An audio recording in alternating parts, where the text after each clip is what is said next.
Hi అండి, welcome back to our channel KS ఎంటర్టైన్మెంట్కి స్వాగతం. ఇక్కడ ఆలుతో కర్రీ అంటే మామూలుగా పచ్చిమిర్చితో చేసుకోవచ్చు, పొడికారంతో చేసుకోవచ్చు కదండి. ఇక్కడనైతే పొడికారంతో చేసుకోవడానికి చూపెడుతున్నాను.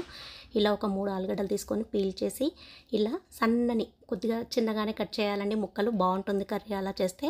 చూసారుగా ఇలా చిన్న చిన్న ముక్కలుగా కట్ చేసుకొని పక్కన ఉంచుకోవాలి. దానికి ఒక పెద్ద ఆనియన్ అయితే తీసుకున్నానండి.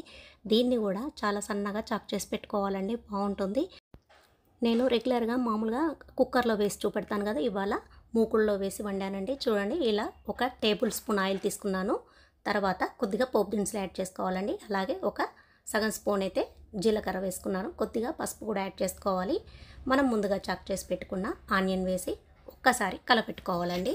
కర్రీ మాత్రం సూపర్గా ఉంటుందండి, టేస్టీగా ఉంటుంది. ఇప్పుడు దీనిలోకి కొద్దిగా అల్లం వెల్లిపాయ పేస్ట్ వేసి ఒక్కసారి కలపెట్టుకోవాలండి.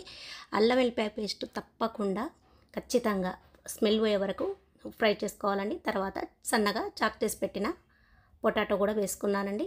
1 స్పూన్ కారం వేసుకున్నాను, సరిపోతుంది. నేను కొద్దిగానే తీసుకున్నా కదా పొటాటో అనేది. తర్వాత 1/2 స్పూన్ ఉప్పు వేసి ఇలా ఒకసారి కలపెట్టుకొని, ఇప్పుడు ఇంకొకటండి, ఇక్కడ నేను కుక్కర్లో వేస్తలేను కదా, సో ఖచ్చితంగా వాటర్ అనేది యాడ్ చేసుకోవాలండి. కుక్కర్లో అయితే కొద్దిగా వాటర్ వేస్తే సరిపోతుందండి. ఇక్కడైతే ఒక సగం గ్లాస్ తీసుకున్నాను.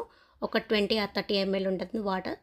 ఇలా వేసుకున్నాక మూత వేసుకొని ఉంచడం వల్ల తొందరగా కుక్ అయిపోతుందండి. ఇలా మధ్య మధ్యలో అయితే ఖచ్చితంగా చూసుకోవాలండి, లేకపోతే అడుగంటే ప్రమాదం ఉంటుంది.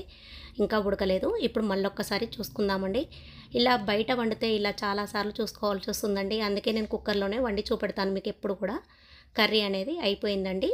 చూసారుగా కొద్దిగా వాటర్ అనేది ఉంది కదా, ఈ వాటర్ ఎగిరిపోయేంత వరకు పొయ్యి మీదనే ఉంచుకొని ఇలా వాటర్ ఎగిరిపోయాక ఒక సర్వింగ్ బౌల్లోకి తీసుకుంటే ఎంతో రుచికరమైన వేడి వేడిగా ఉన్న పొటాటో కర్రీ అయితే తయారైపోయిందండి. ఇది వేడి వేడి రైస్లోకి అయితే సూపర్గా ఉంటుందండి. ఇంకా చెప్పాలంటే చపాతీలోకి కానీ పూరీలోకి కానీ కూడా బాగుంటుందండి. ఓకే అండి, ఈ వీడియో మీకు నచ్చినట్టయితే లైక్ చేయండి, షేర్ చేయండి. అలాగే మా ఛానల్ని సబ్స్క్రైబ్ కూడా చేసుకోండి.